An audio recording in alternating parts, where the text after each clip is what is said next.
wabarakatuh. Bismillah, alhamdulillah, wassalatu wassalamu ala rasulillah wa ala alihi washabihi wa mawalah. La hawla wa la quwata illa billah. Amma ba'dah. A'udzu billahi minasyaitonir rajim. Bismillahirrahmanirrahim. Innahu laisa lahu sultanun 'alal ladzina amanu wa 'ala rabbihim yatawakkalun. Amma ba'd. Para jamaah salikin, muridin yang sedang suluk dan juga para jamaah seluruhnya, semoga kita senantiasa mendapatkan rahmat, maunah dan berkah dari Allah Subhanahu wa taala. Amin ya rabbal alamin. Mari kita mulai seizin guru-guru kita. Terlebih dulu kita bersyukur alhamdulillahirabbil alamin ala kulli halin wa ni'matin, dan bersolawat Allahumma shalli ala sayyidina Muhammad wa ala alihi washabihi. Hari ini kita akan melanjutkan bab yang menyangkut terhadap dunia dan seisinya yang kita terangkan kemarin. Mencintai dunia itu pasti tidak kekal. Mencintai dunia itu tidak sepadan dan tidak setara antara manfaat dan risikonya. Dan mencintai dunia itu konsekuensinya tidak berkesudahan nanti di yaumil akhir. Karena itu kita mesti mampu untuk mengendalikan, mengelola apa yang diberikan oleh Allah di dunia ini dengan sebaik-baiknya, yang tidak lain semua kelebihan yang diberikan oleh Allah melalui kita hanyalah untuk ibadah. Nah, itu yang pertama. Sekarang yang kedua. Wa qala al-mu'allif fi hadzal kitab wa nawbihima bi ulufiham fid darain amin ya rabbal alamin. A'udzubillahi minasyaitonir rajim. Bismillahirrahmanirrahim. Wa 'alimta anna syaitana khabisun qad tajarruda lil mu'adatik. Dan yang kedua, setelah kita mampu mengetahui dan cara mengelola dunia, maka wa 'alimta, hendaklah engkau mengetahui anna syaitan, sesungguhnya syaitan itu adalah khabisun, sungguh jahat. Qad tajarrada lil mu'adatik, ia sangat berfokus sungguh-sungguh akan bermusuhan denganmu. Setan menganggap kita itu bersungguh-sungguh kita akan dilawan. Anehnya manusia menganggap setan itu biasa-biasa saja. Padahal setan yang akan mendorong kita amarah bisu dan pasti berimplikasi jelek untuk urusan akhirat. Nah, karena itu fasta'id bi rabbikal qadiril qahirin.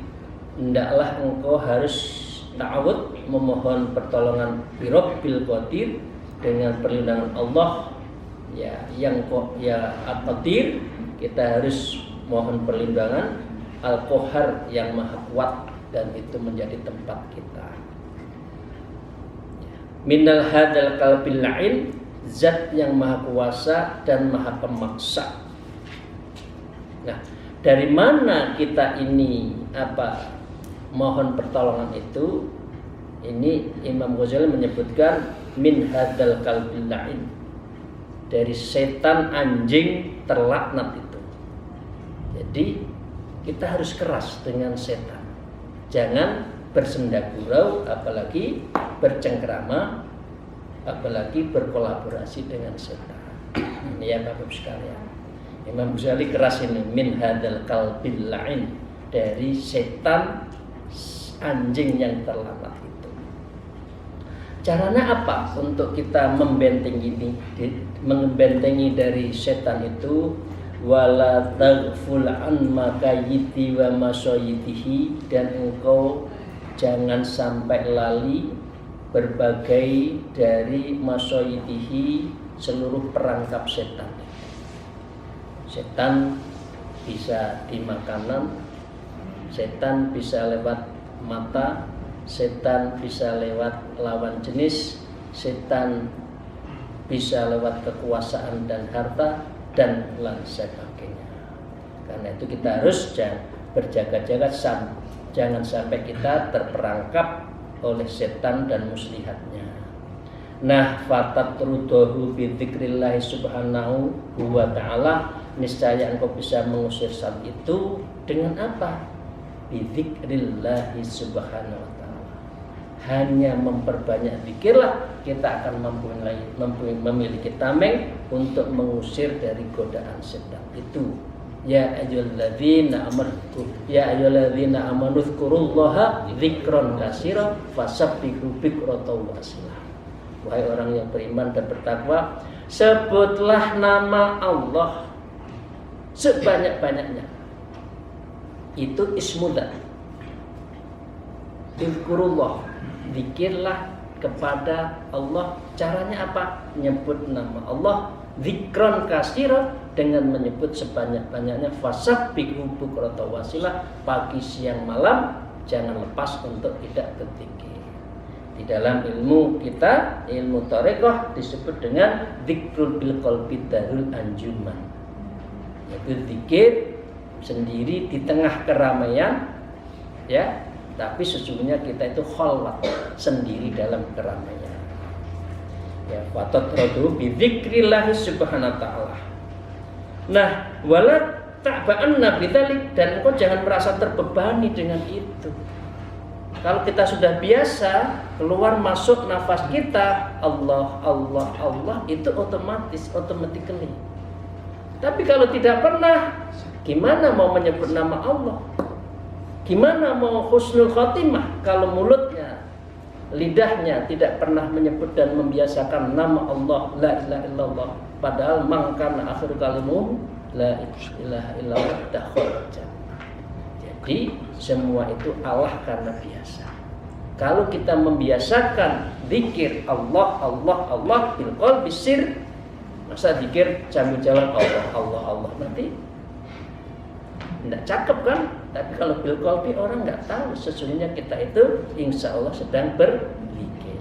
Itulah kelebihannya tanda petik thariqah Naqsabandiyah, itu zikirnya bisir, nggak ada orang tahu, dan itu untuk menghindari astagfirullahaladzim, ya, takabur di hadapan kawan-kawannya. Fa innahi yasirun idza dhuharat minka azimatur rijal, karena sesungguhnya berzikir kepada Allah itu yasir, mudah bagi yang mau. Ya, idza dhuharat, kalau kamu itu sudah mengetahui apa? Tampaknya Allah di hadapan, tampaknya dirimu, ya, kepada Allah, azimatul rijal, dan itu sebagai wujud dari azimah, sebuah orang yang perkasa, sebuah orang yang kuat, dan ini menjadi tameng dari godaan setan itu. Jadi sambil kerja, sambil jalan, sambil nyetir, Allah Allah Allah Allah, meskipun di mobilnya ada murotal, tapi kita tampil Allah Allah Allah. Hal ini sesuai dengan firman Allah yang saya bacakan tadi, innahu laisa lahu sultanun 'alal ladzina amanu wa 'ala rabbihim yatawakkalun. Innahu laisa lahu sultanun 'alal ladzina amanu, sesungguhnya setan tidak akan mempunyai kekuasaan bagi orang-orang yang beriman, wa 'ala rabbihim yatawakkalun, dan bertawakallah kepada Allah sebagai Tuhan kita. Walaqad sadaqa Abu Hazimin fi maqal mad dunya wa ma iblis, sebagaimana dikatakan Imam Abu Hazim perihal beliau mengatakan, singkat, apa sih dunia ini? Apa sih iblis itu? Jadi tidak menganggap dunia itu luar biasa, biasa-biasa aja. Bagi orang tertentu bukan luar biasa, pakai R, luar biasa. Kekayaan ini, ya, jabatan ini, jadi penguasa ini luar biasa. Bagi kita yang beriman, biasa-biasa. Karena itu kalah dengan panjenengan sholat fajar yang kekayaannya sama dengan dunia beserta isinya. Yang setiap hari kita seperti halnya ibadah haji dan umrah. Haji sekarang itu sudah di angka 45 tahun di Maros sana, di Sulawesi Selatan, masa tunggunya. Kita kalau sholat Isra setiap hari haji dan umrah. Jadi Allah itu maha kuasa. Nah, karena itu Imam Abu Hazim mengatakan, mat dunia, apa sih dunia ini? Gitu ke orang. jungker balik siang malam pagi sore, kaki jadi kepala, kepala jadi kaki, tidak ada waktu untuk beribadah. Wama iblis, dan tidak berarti iblis bagiku, bagi orang yang kuat imannya dan sudah ditamangi dengan bidzikrillah, dengan zikir pada Allah. Amma dunya fama madha minha wa hulmun wa ma baqiya. Adapun dunia adalah segala yang telah berlalu darinya. Bagi orang ulama, bagi orang aulia, maaf ulama tanda petik ya, ulama khusus. Tapi sekarang kan tidak semua ulama melepas dunia, masih ada yang menunggu sesuatu. Dan itu hanya mimpi, nggak perlu dah, nggak ada yang tersisa kok buat saya. Fa'amannya itu hanya harapan kosong kok dunia ini, menurut Imam Abu Hazim. Jadi prinsipnya kita hidup di dunia jalan saja, duwe ya alhamdulillah, ndak duwe ikhtiar, lek duwe gur nek tangan tidak usah dimasukkan di hati terhadap apa yang kita miliki. Lepas-lepas.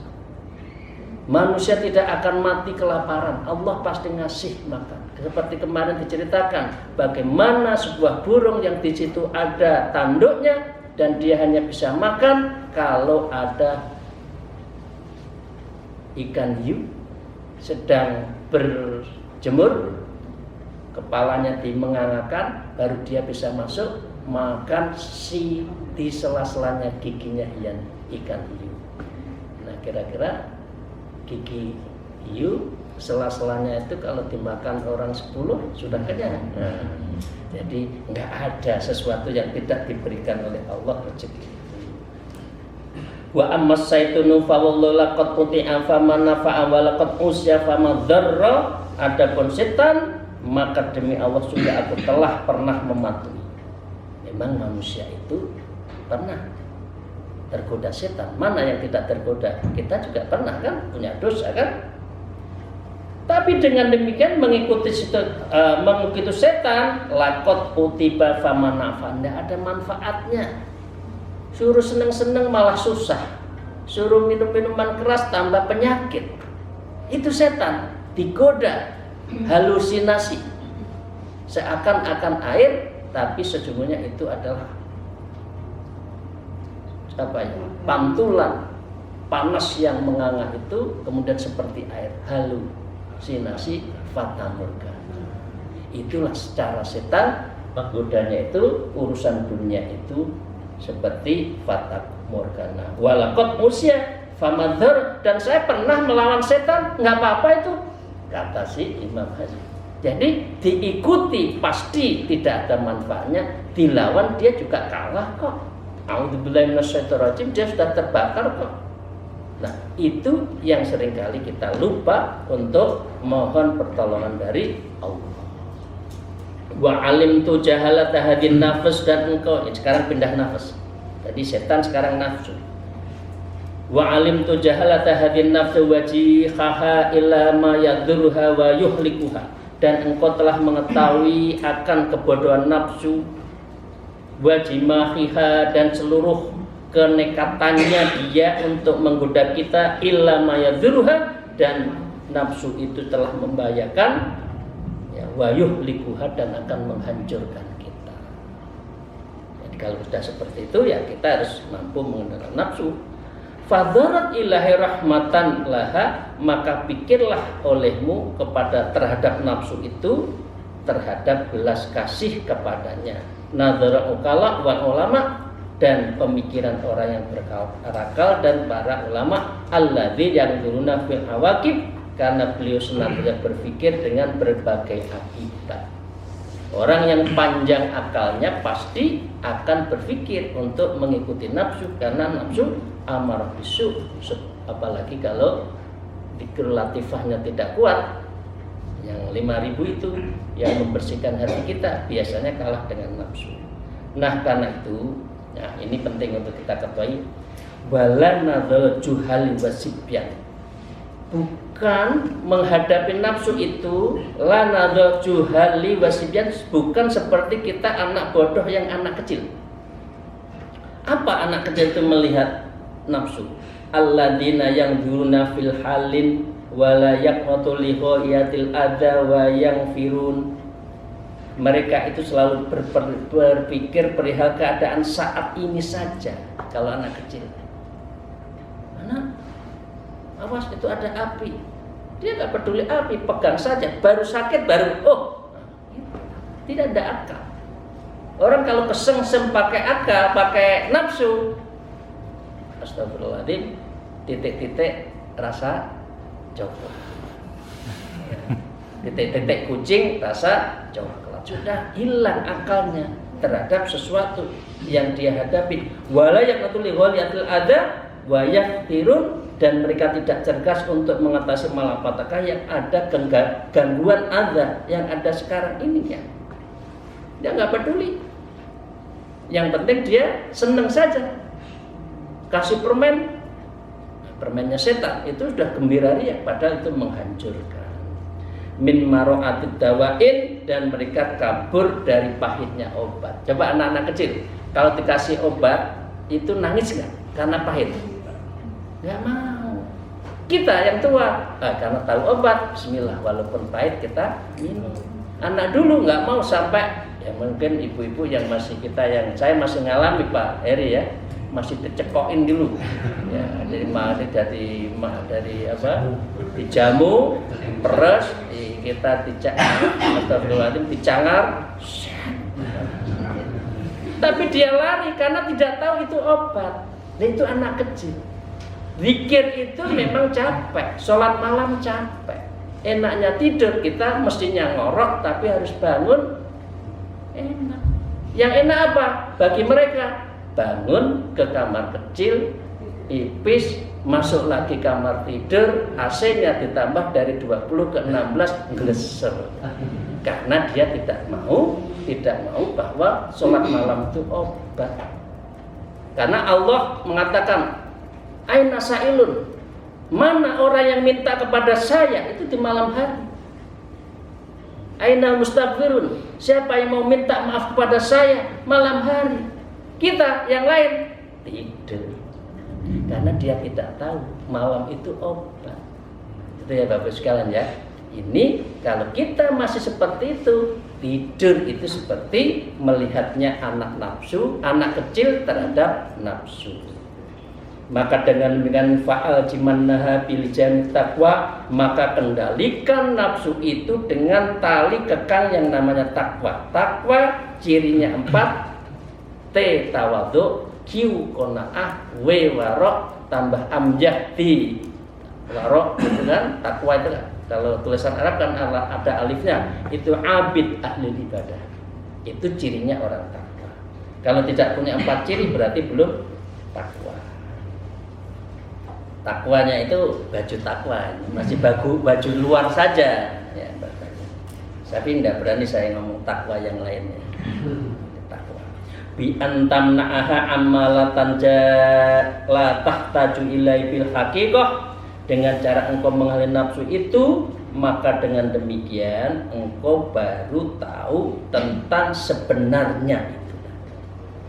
Sebenarnya setelah kita tamengi, kita tahu tamengnya itu benar, nikmatnya ibadah, ladzatul ibadah, ladzatul munajah, ladzatul zikir. Kita akan menikmati min fudil kalami wa nadzutu amin. Maka dengan demikian kita akan menghindari fudul, yaitu yang mengakibatkan kegiatan kalam, banyak bicara, melihat makanan, batu aman, wal fuzulan, berlebihan. Anak itu kan gitu kan, makan apa mau ya. Beli ini mau.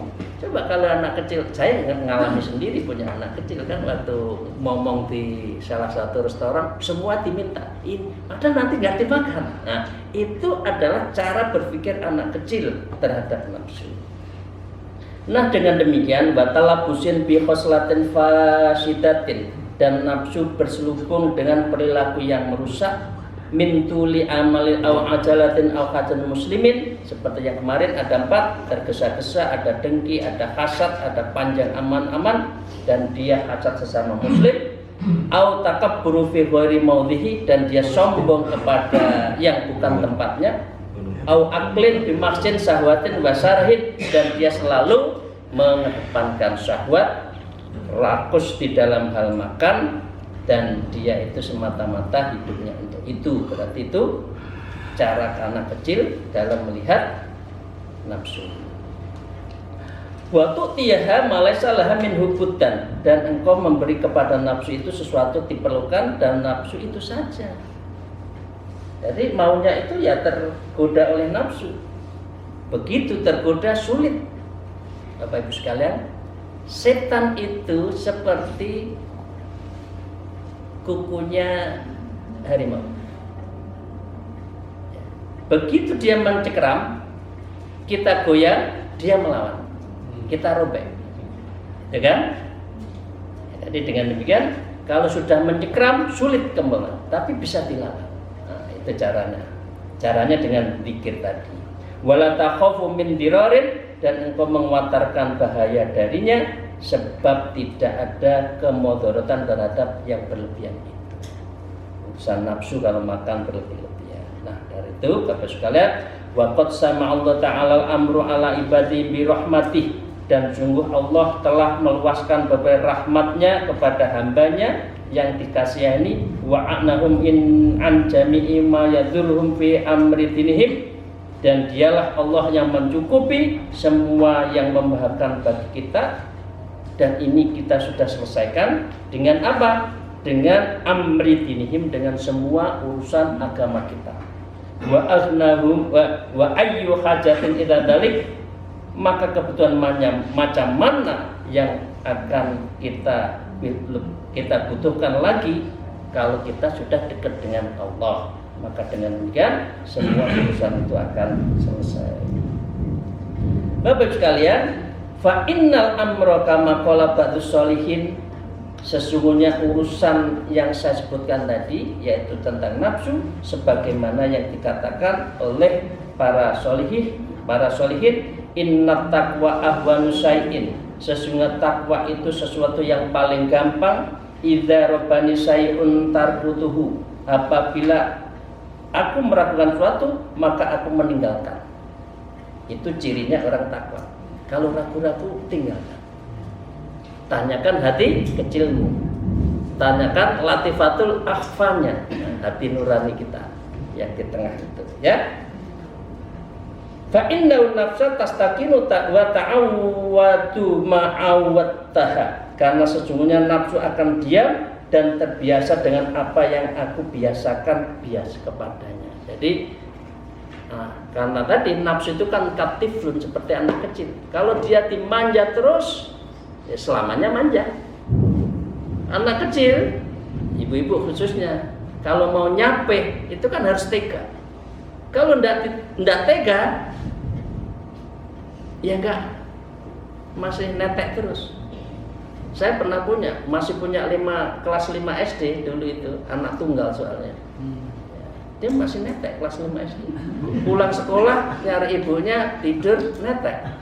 Karena apa? Karena sudah merasakan nikmatnya netek itu. Karena ibunya juga nggak tega untuk melepas. Karena itu nafsu harus berani kita potong, dan kita harus berani apa? Memutusnya. Itu kaltiflin, karena nafsu itu kaltiflin seperti anak imam. Wa innaha kama qala qail, sebagaimana penyair mengatakan, fan nafsu rahibatun idza rahibtaha, nafsu senang bila engkau menyenangkan. Wa idza turaddu ila qalilun ta'na'u, dan bila engkau mengembalikan sedikit saja, maka dia juga akan menerima kok nafsu. Bisa kita kendalikan kok. Penyair lain juga mengatakan, hiya nafsu ma'amaltaha tahammalu, dialah nafsu apapun engkau bebankan kepadanya maka akan membawa. Wa yurama awaddahu tata'awwadu, dan dirayat apapun yang engkau biasakan pada nafsu juga akan membiasanya. Kalau kita biasa sholat malam, nafsu juga gak akan tergoda kok. Nggak bisa goda, otomatis kita ada self alarmnya. Ya udah, sholat. Itu dah sholat itu langsung bangkit. Tapi kalau nafsunya kuat, kita lemah, tidur lagi. Alarm, kring kring kring kring, matiin, tidur lagi. Masih ada ya itu ya? Masih ya.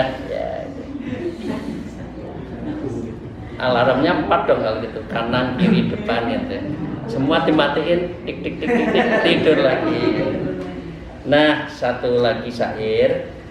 Sobartu alal ladati hatta tatawalat. Aku bersabar diri atas kelezatan, maka nafsuku aku kuasai.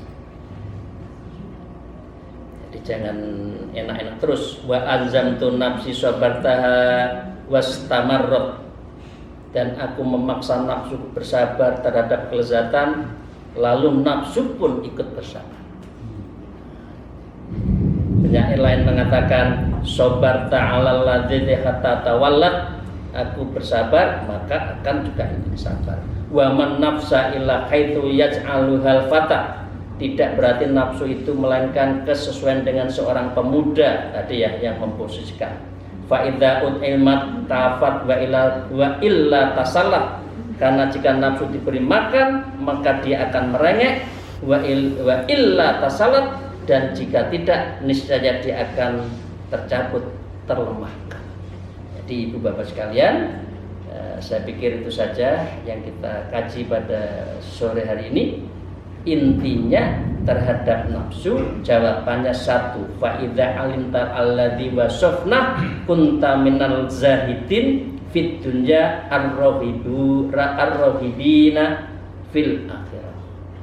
Kalau kita mau selamat tentang nafsu, fa idza alimta, kalau kamu tahu alladzi wasafta, maka dengan demikian kamu bisa menggambarkan kuntu minaz zahidin, maka jadilah engkau orang yang zuhud fit dunya, di dunia, warrohibina fil akhirat, dan kita menjadi penggemar nanti di akhirat terhadap sesuatu yang kita inginkan nanti.